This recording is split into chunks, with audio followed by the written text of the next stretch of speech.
Now at 9, more Utah educators getting a shot in the arm to protect themselves from COVID-19. Hearing from one teacher who got vaccinated today. Plus, we'll hear the concerns of one state senator ahead of planned protest at Utah's state capitol.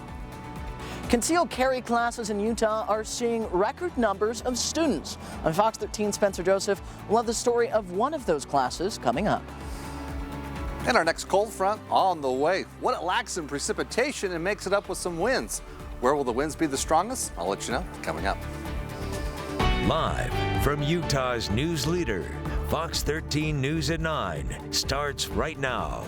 More teachers are continuing to be vaccinated. And tonight, we are seeing teachers in Utah's largest school district starting to get their shot. Thanks so much for joining us tonight. I'm Amy Nay. And I'm Brian Schnee. The Alpine School District now has 3,875 teachers with their first of 2 shots. The district set up 3 different sites in Orem, American Fork, and Saratoga Springs for teachers who wanted to be vaccinated to come out. Some in the district say this has been a long time coming.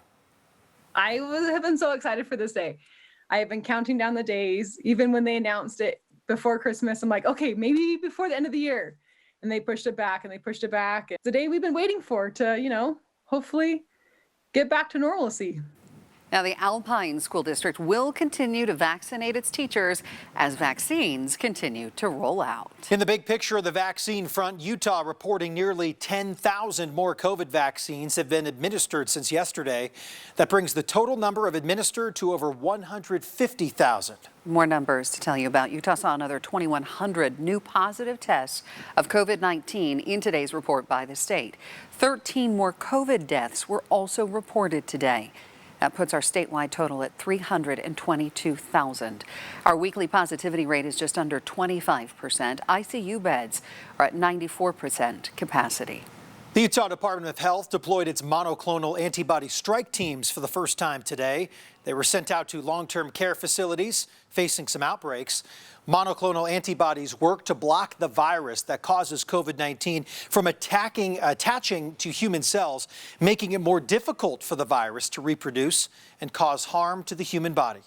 Is if you can administer this monoclonal antibody early enough in a patient's course of illness, it can actually minimize the need for hospitalization because it reduces just the overwhelming explosion of the coronavirus through the patient's body. Utah Department of Health says it has more plans for strike teams deploying in the coming weeks. Utah National Guard members assisting the Utah Department of Health with monoclonal treatments.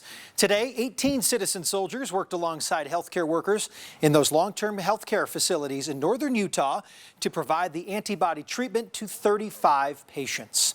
In southern Utah now, people over the age of 70 will be able to sign up for a vaccine appointment beginning on Monday. The director of the Southwest Utah Public Health Department says over the 5 counties in their district, they have approximately 35,000 people over the age of 70. Now, at this rate, the district gets about 1,200 to 2,000 doses of vaccine a week. Sometimes we don't have a firm number when we launch into registering people, and we don't want to register people that we don't have vaccine for. The health department says if you have any trouble registering online, an employee can guide you through the process over the phone. So far, the health department is already working with Intermountain St. George Regional Hospital to provide those vaccines to teachers. Speaking of St. George Regional Hospital, they hit record numbers again with COVID-19 hospitalizations this week. They saw just shy of 80 patients in the hospital, with a significant number of those being in the ICU. At the end of last week, our ICU hit the highest number that we've seen, where we were at approximately 172% ICU capacity. Well, thankfully, the numbers have gone down since then. The hospital has also put up a second Blue Med tent for vaccine administration outside of the facility. In Utah County, the health department there is asking for volunteers to help administer the COVID-19 vaccine. Volunteers with medical training would be helping patients with forms, assisting with vaccine preparation, and monitoring clients for adverse reactions to that vaccine. Volunteers with no medical training would be helping greet patients, assist with check-in, security, and traffic control. They need all kinds of help. We've got a link for you to sign up to volunteer if you're interested at fox13now.com.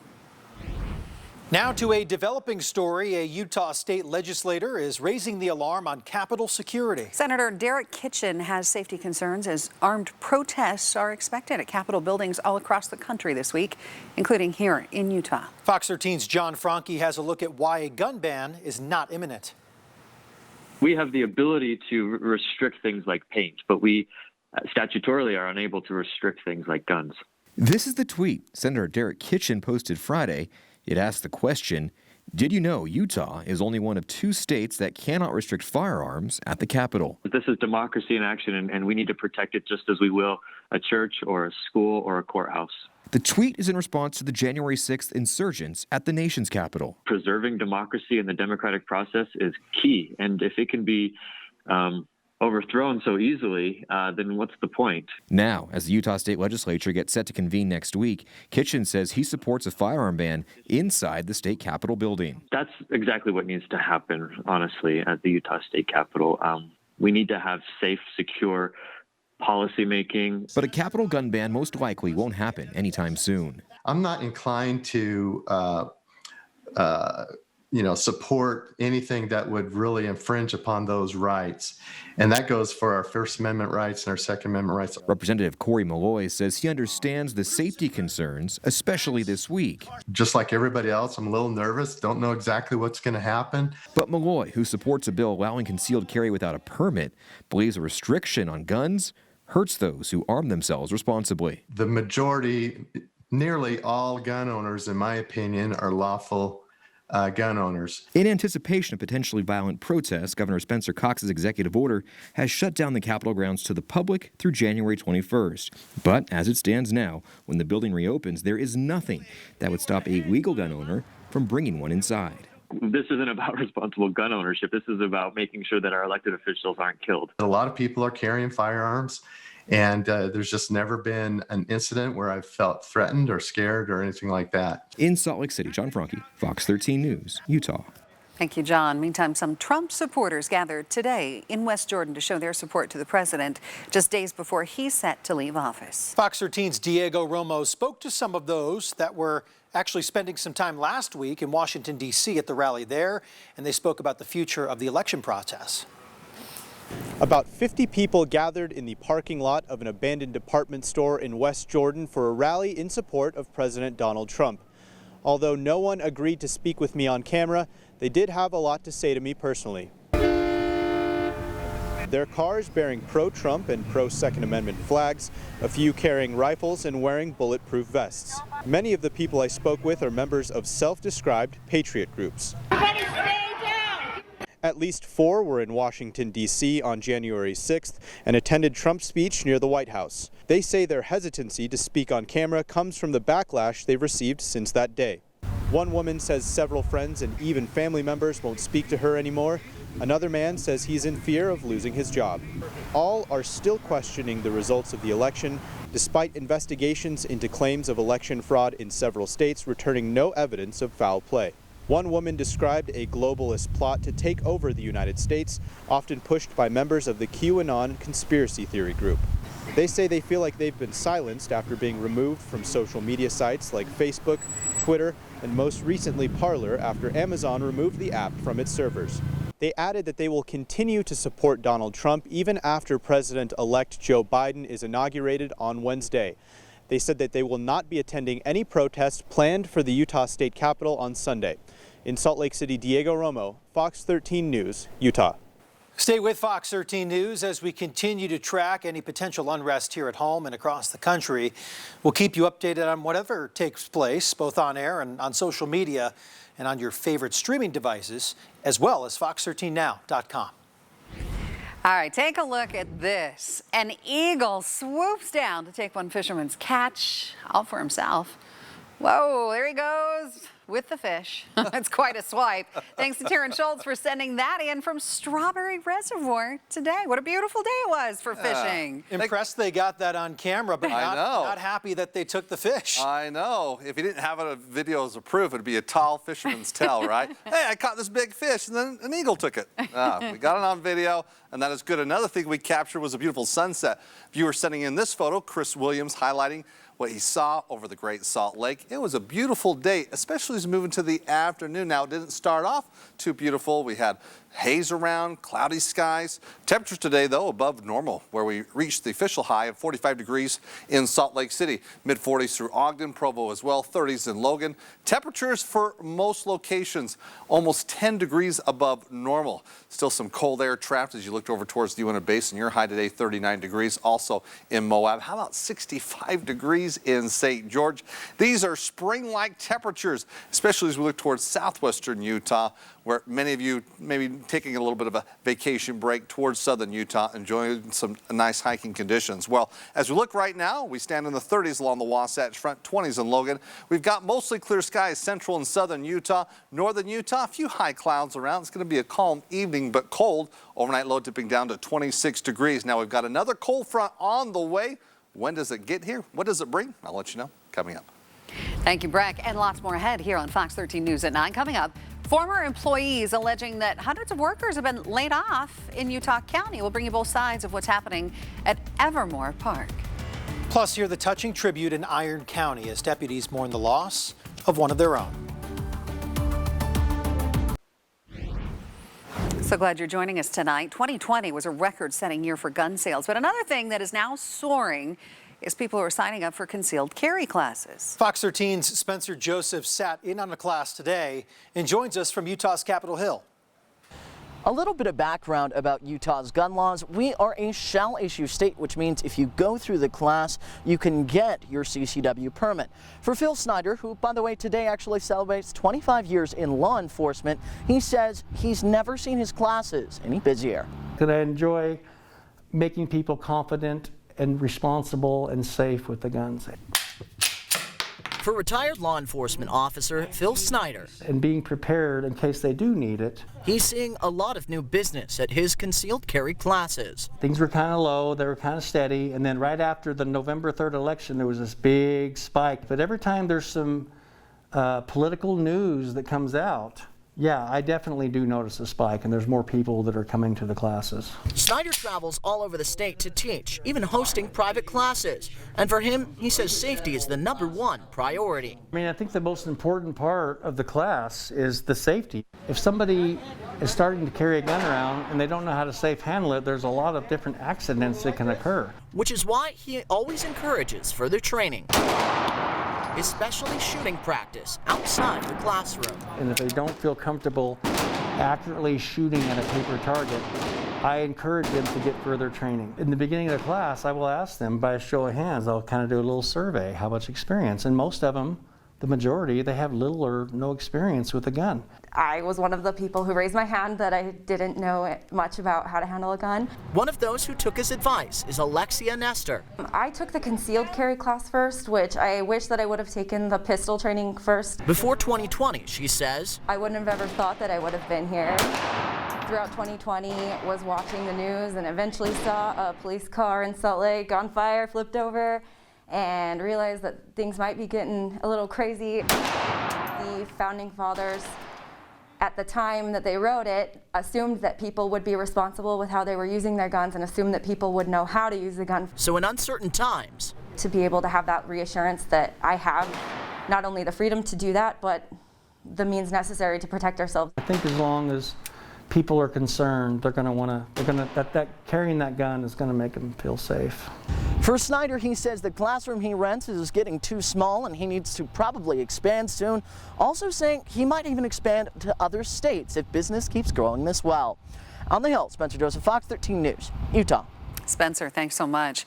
A fantasy fiction theme park here in Utah has notified employees they are no longer needed. The owner of Evermore in Pleasant Grove telling Fox 13 after the pandemic forced the park's closure for nearly 4 months earlier last year and limited audiences ever since, they've lost upwards of $1 million.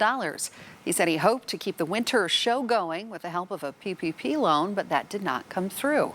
Employees who reached out to our station say they were notified of the layoffs Thursday night and went to the park yesterday to say goodbye and clear out their belongings. One makeup artist who worked at the park part-time says it was her favorite job, working with the dozens of actors, many of whom were suddenly let go. I'm going to miss my extended family a lot. I really loved that job. And it was such an amazing opportunity to have, once in a lifetime opportunity for sure. Like there's nothing like it, you know, so it's very heartbreaking, but I hope to see it flourish one day. Evermore is not shut down, but the interactive experience the actors provided will not be there. The owner telling Fox 13 that he was hopeful they'd have some sort of summer event or program available to their guests. A man was hospitalized after injuring himself on Mount Timpanogos today. The man hurt his back while hiking near Emerald Lake. Life Flight airlifted the man off the mountain around 4:30 this afternoon and flew him to Aspen Grove. From there, an ambulance took him to Utah Valley Hospital, where he is being treated for his injuries. All units be advised, we mourn the passing of 1W122, VIPS Deputy Bill Summers, who served our community for 9+ years. Deputies mourning the loss of one of their own today in Cedar City. With a helicopter flyover, members of Iron County Sheriff's Office honoring Bill Summers, who was a volunteer police officer with the department for nearly a decade. Summers previously worked in law enforcement for more than 3 decades in California. He passed away on December 22nd from health-related issues. New on Utah's Capitol Hill tonight, the Utah Democratic Party has announced who will fill the vacant seat left by the death of State Representative Lou Shurtleff last month. Retired Ogden OBGYN and Air Force veteran Rosemary Lesser beat out 7 other candidates for the seat. The election was conducted via ranked choice voting. Governor Spencer Cox said in his appointment of Lesser today that he is confident that Dr. Lesser will serve our state and her district with diligence and integrity. Let's turn towards your weather, where we are getting ready for another cold front, which last night a weak cold front pushed through the state, bringing a few clouds, some mountain snow showers, really not helping the inversion situation out too much. In that, as I share this photo coming in from a viewer, this is Karen, who is up Pine Canyon looking over the Tooele Valley. You definitely see a shallow layer of haze in place, where as we look over towards Tooele County, we're right now seeing unhealthy conditions as it pertains to the air. Another spot where we're seeing unhealthy conditions is up through Cache Valley, Logan. Most of the Wasatch Front, things not too bad. A lot of green dots there, which means we're in the good category there, Weber, Davis County, and for most of Salt Lake County. Another troubled spot is down through Utah County, especially as you hit Provo into Spanish Fork, where we are seeing a little bit of a stronger inversion and that haze build up there. Now, moving ahead, well, we're not going to see much of a concern for the inversion. I'll tell you why in just a few moments. But where we did see not a big concern across the Salt Lake Valley, where the haze kind of cleared out, temperatures did climb, getting up to 45 degrees, afternoon highs above normal. Now, these are temperatures that we typically experience towards the end of February rather than moving here to the middle of January. Average high for this time of year, 37 degrees. As we look ahead, at least one more day will keep temperatures above normal. Right now we stand in the 30s though. Under mostly clear skies tonight, it's going to be a chilly night. Last night we had the clouds in place, acting like a blanket. We found temperatures dipping down into the 30s, but we're heading for the 20s here for this evening into tomorrow morning.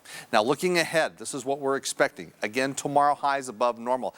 Very similar into the range where we found today. Cold front hits though by tomorrow night. It's a dry cold front. It will usher in some cooler air. A notable difference, though, will be the development of some strong canyon winds as we look towards late Monday into Tuesday morning. A focus along the Wasatch Front, particularly as we look towards Weber and Davis County. No current watches and warnings in place. However, as we look ahead with the computer models and where we're looking at with winds, tomorrow, nothing of big concern. Maybe some canyon winds towards the Dixie area. It's late Monday into Tuesday. You see a lot of red into purple. That's a 40 to a 50 mile per hour wind gust that we could see again in areas from Layton, Farmington, Kaysville, down through North Salt Lake. It's not going to have to be a widespread impact, and a lot of the strongest winds will be near the canyons, but that is an event that is setting up again as we look towards Tuesday morning. Right now, though, clear central and southern Utah. A few clouds across northern Utah as we're seeing that northwesterly flow. In that flow, there's our next cold front. It also looks to bring some light mountain showers, maybe an inch or two, but the biggest impact as it pushes further southward. We see that low pressure setting up towards Nevada. We see the development of those canyon winds again Tuesday morning. Tonight, it's 20s. It's teens in central Utah, upper 20s in St. George tomorrow. Partly cloudy skies across the north, clear conditions across the south. Temperatures returning to the 60s in St. George, 50s in Cedar City, and mid-40s as we look along the Wasatch Front. But the cold front hits, it drops temperatures, doesn't bring precipitation. We'll be in the 50s Tuesday and Wednesday. There is a chance of seeing some brief showers Wednesday and throughout southern Utah. A bigger threat, though, Friday into Saturday with the stronger cold front. That is good news as we'll be looking at snow across northern Utah, but we don't see the snow.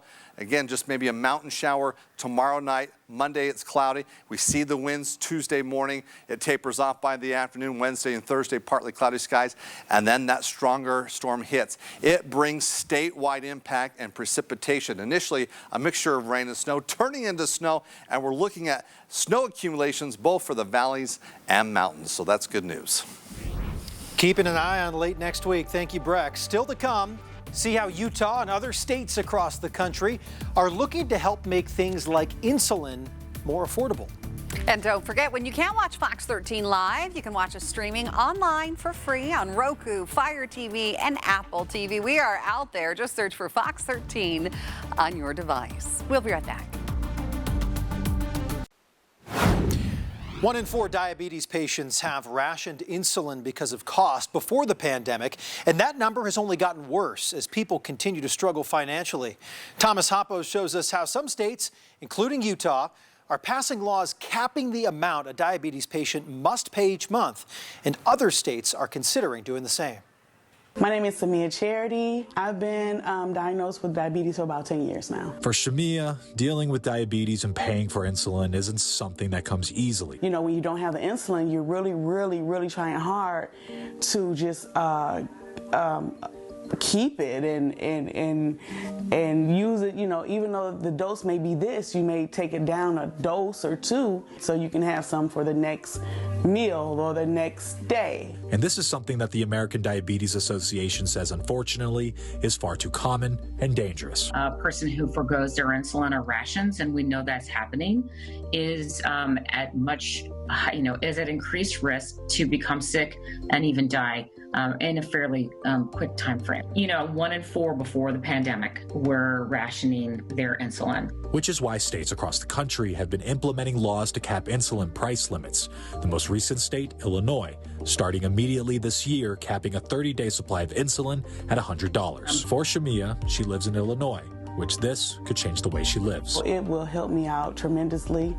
I think it will save a lot of lives. Pretty much to save lives, and I'm a single mother of 4, so they need me. They need me here, so. But the American Diabetes Association isn't done yet. They hope they can get similar laws spread across the country in the near future. We are already working with legislators this year to file these bills in states across the country. It's really early to talk about those states, but we are actively working on that. I'm Thomas Hoppo reporting. Ahead in our next half hour, we're just days away from a new president being sworn into office. Security concerns continuing to grow. We'll hear from those affiliated with the Secret Service about how they have some plans for Wednesday. And hear why Senator Mitt Romney wants to bring money to minor league venues, which would include Lindquist Field in Ogden. We'll be right back.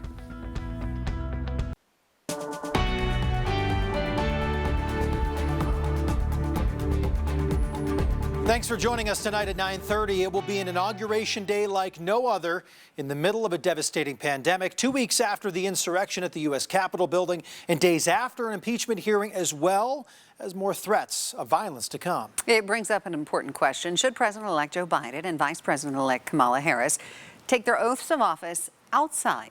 Brett Conway has some perspective from current and former law enforcement officials. Inauguration Day, January 20th, 2021, and law enforcement officials around the country are getting ready.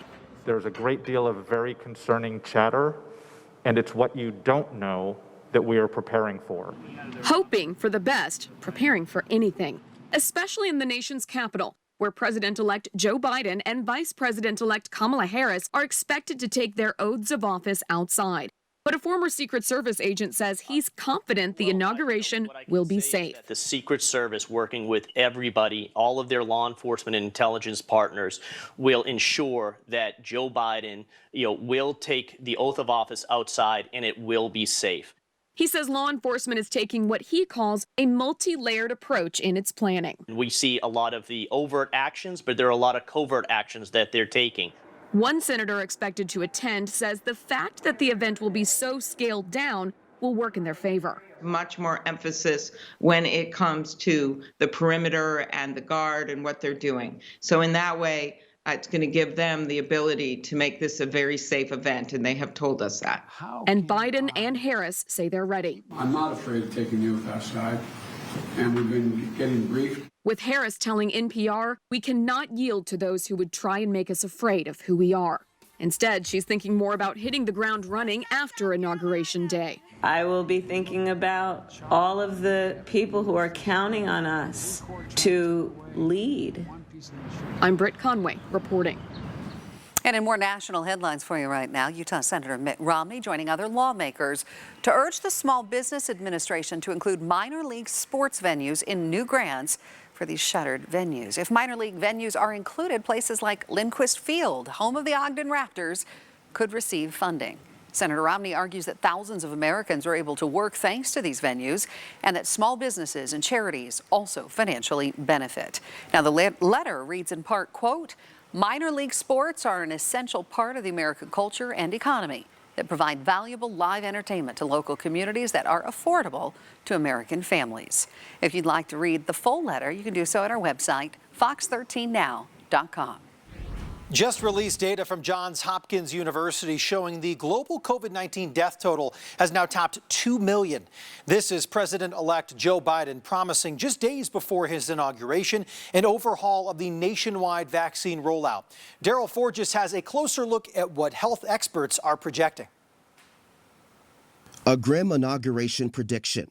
The CDC predicting the COVID-19 U.S. death toll could surpass 400,000 before President-elect Joe Biden is sworn in next Wednesday. We're in a very bad situation in the pandemic. On Thursday alone, Johns Hopkins University reported more than 229,000 new cases and thousands of deaths. Even as we roll out safe and effective vaccines through Operation Warp Speed, continued growth of testing options and testing capacity will be essential. Meanwhile, several states are expanding vaccine eligibility to people who are over 65 years old, while also struggling to distribute those vaccines.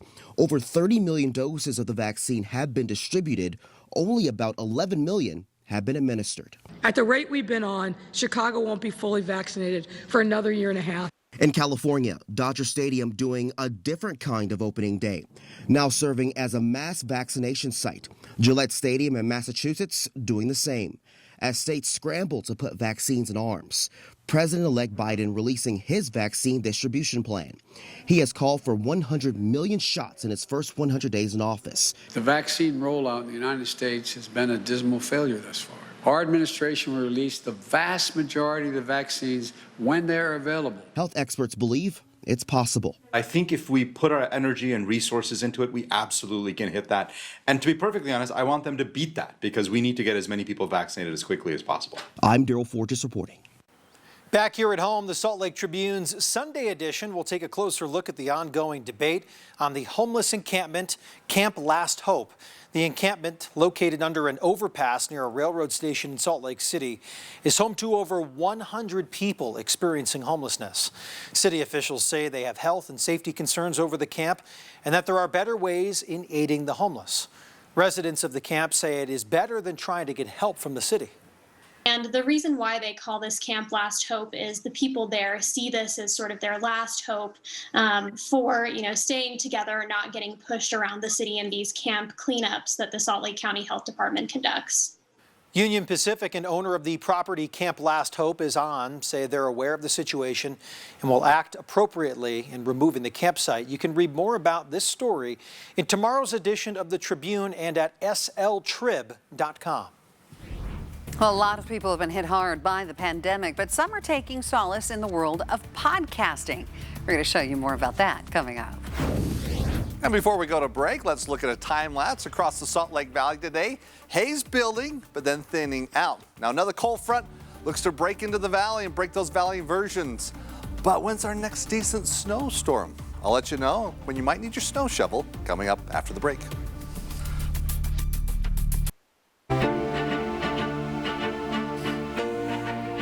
All right, podcasts aren't new, but the number of people who have used their spare time to start a full-time podcast sure is. Cesar Rodriguez turns on the mic to chat with podcasters about how this medium has given them a channel to escape the gloom of the pandemic. There's only one pig soldier. Just one pig soldier. You're watching the Salty Nerd Podcast. Alex Almany and his crew used to work full-time and could only record shows during their time off. That was real sporadic. I didn't have a lot of time to dedicate to it. It was just like this real side hobby thing that I would do.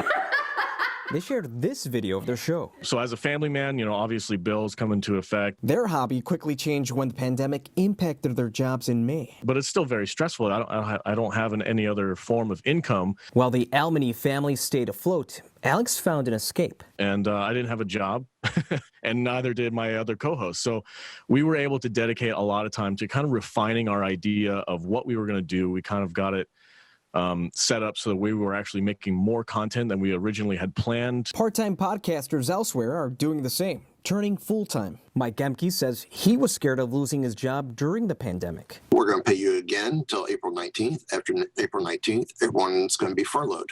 Hey, it's Mike again. This stage technician had been podcasting on and off. The COVID time definitely allowed me a chance to really ramp up. A recent study from the Edison Research and Triton Digital, which is owned by our parent company, EW Scripps, indicates that podcasting listening increased between 2019 and 2020 by 155 million listeners. For more Red 5 Network podcasts, Alex's podcast also saw a boost. We saw massive growth in our download numbers for our podcast that we were using our analytics to kind of keep track of how much content or how many people were listening to our content. The Audible company tells us since the pandemic started, customers are listening to podcasts and short readings for mental health breaks during the workday. These podcasters now see their job loss as a blessing in disguise that allowed them to find some relief during the pandemic. I'm Cesar Rodriguez reporting. Up next, lots of new flicks now available to watch right from the comfort of home. We're going to show you a few of them coming up. And next in sports, a Weber State Wildcat making history tonight for the Bills. Don't miss this play. Plus, tons of college hoops, including the Aggies on a mammoth stage. Could they keep a good thing going? Back in a bit. Thanks so much for watching Fox 13 News at 9. We're so glad you could join us tonight. From action flicks in theaters to possible award contenders available at home, there are a lot of movie night options this week. Here's Fox's Ashley Dvorkin with a look at some of those new releases. I don't scare easy. Liam Neeson's action flick, The Marksman, is in theaters. He plays a rancher who lives on the Arizona border, who becomes an unlikely defender of this young Mexican boy who's desperately fleeing a cartel full of assassins who've followed him into the U.S. Potential awards contenders head home, including Promising Young Woman on video on demand. Carey Mulligan, who is getting a lot of awards buzz, and she plays a woman who drops out of med school due to a horrific incident and then begins to exact revenge upon the people who she thinks are responsible. They pay you to tell stories. The Tom Hanks-led News of the World is on demand, and Amazon Prime Video has Regina King's directorial debut, One Night in Miami. It's a fictional account of a night of a group of friends getting together to talk about life and what's happening in the world, except those friends are icons. They are Muhammad Ali, Malcolm X, Sam Cooke, and football legend Jim Brown. I highly recommend. I think One Night in Miami is also going to be in contention for a Best Picture Oscar. Also streaming, the Netflix thriller Outside the Wire with Anthony Mackie. Disney Plus introduces WandaVision. It follows two very well-known characters from the films, Wanda, a.k.a. Scarlet Witch, who's played by Elizabeth Olsen, and Vision, who is played by Paul Bettany. This show finds those two characters seemingly trapped inside retro sitcoms. We are running out of time. Apple TV Plus has season 2 of Servant. Leanne returns to the brownstone. Her true nature is revealed. A darker future for all lies ahead. What do they want with us? And even more lies ahead. The M. Night Shyamalan produced series has already been renewed for season 3. Ashley Dvorkin, Fox 13 News, Utah. All right, if you want to cross Utah's borders to buy yourself a lottery ticket, you still have a chance to do so. Nobody matched all of the numbers in last night's Mega Millions drawing, and that means the jackpot will jump to an estimated $850 million for Friday night's drawing. It's on Wednesday, I should say. That payout would be the second largest in Mega Millions history. Meantime, the Powerball jackpot has grown to $550 million. The drawing for that is tonight. We'll find out if someone wins big tomorrow. We'll let you know, right? If we show up to work. Wow. You'll know. Time for a road trip. Yeah, I like that. No weather concerns if you're having to do any traveling, which you might be doing as we look over the next few days. However, towards the end of the week, travel issues definitely a concern as we're going to be ushering in finally a decent winter storm now throughout the weekend, and especially today, temperatures above normal. We got up to the mid-60s in St. George, still holding on to the upper 40s at this hour. Clear skies expected for the rest of the evening into tomorrow morning. And currently in Salt Lake City, we're at 33 degrees. Temperatures will be colder tonight than what we saw last night because we do not have the clouds, as we're going to be looking at temperatures, though, returning to where we saw it today. Now, we also found some haze around. Moderate concern level with the air quality today. Tomorrow, similar situation. Improvements expected by Monday because we're going to bring in another cold front. It's not going to bring precipitation, but as I mentioned, we potentially could see some gusty canyon winds, especially in Weber and Davis County, late Monday into Tuesday morning. So turning positive there, air quality-wise on Monday. In addition, another positive outlook here as we look long range from the Climate Prediction Center. Next 6 to 10 days, looking at where potentially we could see some precipitation, where right now all signs point to above normal precipitation across most of the state, with the bigger focus with central towards southern Utah. And the reason being is we've got 2 storms that will be tracking through central and southern Utah. But don't worry, northern Utah gets hit, or gets in the mix, I should say, with a bigger storm as we look towards the end of the week into next weekend. So that is a turn, again, for the positive, as we're going to be looking at a decent storm. It's not the biggest storm, but it looks like it'll bring a possibility of some snow, both for the valleys and mountains. Right now, though, there's no concerns for any storms.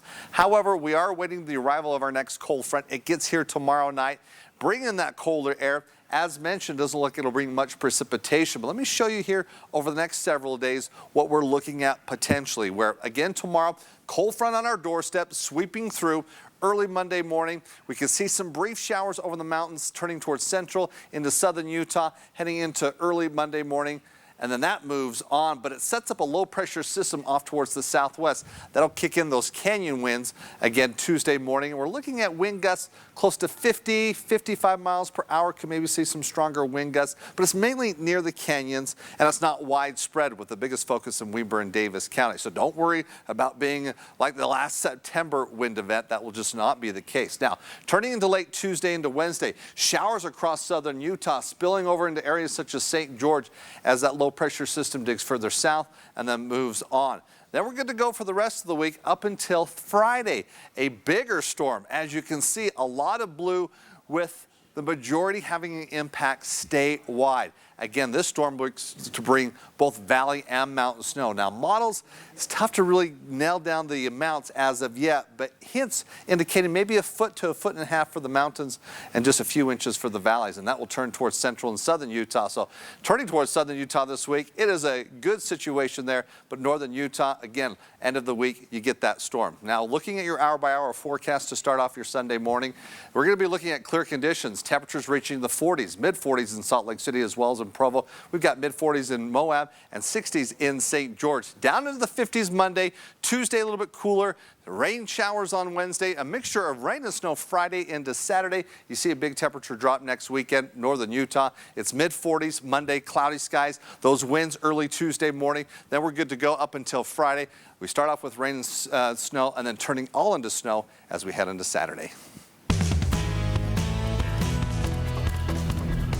Utah State looks like they might be out to win the Mountain West again this season. 7 straight to start conference play, and by an average margin of 30 a game at that. Today's game against San Diego State was much closer, though. A rare network game in Logan. Aztecs fire out in front in the first at the Spectrum. Jordan Shackle rattles in to beat the halftime horn. Terrell Gomez, only 5'8", and yet he led the Roadies with 16. San Diego State up 10.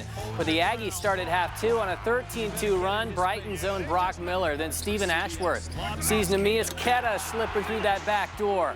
39-37 USU. Other end, more Queta. He's the school's all-time blocks king for a reason. 10, 10, and 5 blocks for Nemi. Here's the diaper dandy out of Lone Peak. Ashworth leading all scorers with 17. Also a career high for him. Then a big bucket from Marco Anthony. 64-59. Make it 10 consecutive now for Craig Smith's group. The last team to beat Utah State, that would be BYU 42 days ago. They were at San Francisco tonight, trailing at the half for the second time this week. Khalil Shabazz dropping 30 for the Dons, but also the second time this week, the Cougars rally out of the locker room. Spencer Johnson tickles a little twine. 40-38 Blue. Then Alex Barcelo feeling it. Richard Harward with nowhere to go, so he kicks to AB for 3 of his 19. No dice this time for Barcelo, but Harward on mop-up duty to force a USF timeout. Brings out the bench. In fact, the Orem native brought even more of that as he finished with a double-double of 13 and 11. Cougs take it by 11. The Utes shooting for 2 straight in the Pac-12, already up a baker's dozen and counting against incoming Cal. Timmy Allen working the paint by himself and then ending the half in style here. Allen's going to shoot ahead to a streaking Alfonso Plummer to beat the buzzer. That healthy lead, though, would quickly disappear in the second half. Kwani goes longy. The Golden Bears turning the on switch late as they lead with about a minute or so left in the game. SUU hoping to get back at Eastern Washington after a rare Big Sky loss on Thursday. Close game late, tough runner Jacob Davidson for the Eagle lead, but the T-Birds were better down the stretch. John Knight III crossover and lay him up to break an 83-all tie, and then more Knight. Jay's 2 of his 21. While teammate Tevian Jones added 27 as SUU improves to 10-2 overall.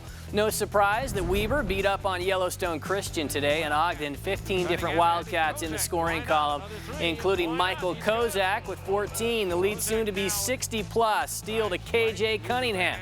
About to have some fun with Dylan Jones here. Back to Cunningham in the open court. Call it an 80-point rout for Purple over the Centurions. Dixie trying again at Texas Rio Grande Valley. They got roughed up by 33 last night in Edinburgh. Then again, new day. They led by 6 in the second half tonight. Cam Goodens, 18, leading everybody, but the Trailblazers then letting it slip. Literally, the turnover, leading to a Chris Freeman layup. Vaqueros with the lead back in building here. Uche Dibiamaka, 72-65. Dixie State falling to 0-2 in their first season in the WAC. James Harden making his Nets debut, where the Beard wasted no time at all. Harden with points, that's 32 points, adding a triple-double on top of it, including 14 dimes. Kevin Durant adding 42 of his own in a Brooklyn win over the Magic tonight.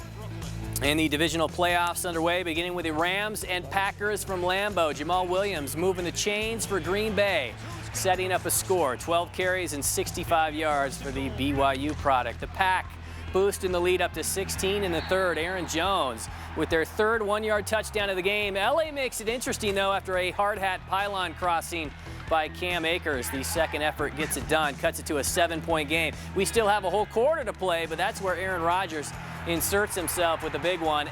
Alan Lazard out in front. 58-yard connection, allowing the top seed to host again. They get the Saints-Bucks winner next week. And in the AFC, Baltimore was in Buffalo, where both teams traded field goals in the first half. The Bills do go touchdown in the third. Josh Allen. Quick hit, Stephon Diggs, but the Ravens had a golden chance to match inside the red zone when Lamar Jackson gets swiped. If the Weber State kid, Taron Johnson, was not a household name before, he definitely is now, at least in Buffalo. Johnson records the longest interception return in Bills history, 101 yards. Whoa! Wildcat pride, 14-point switch as the Bills oust the Ravens, 17-3. We're right back. Oh, we got a real treat for you tonight. It has been a while, of course, since we've seen substantial snow here in Utah, but look at these guys. They're lucky to be playing in it in China. The giant pandas. That's a way to end a show. Something cute. Everywhere but here. That's how I would look if I saw snow right now. Don't go anywhere. Quickcast is next.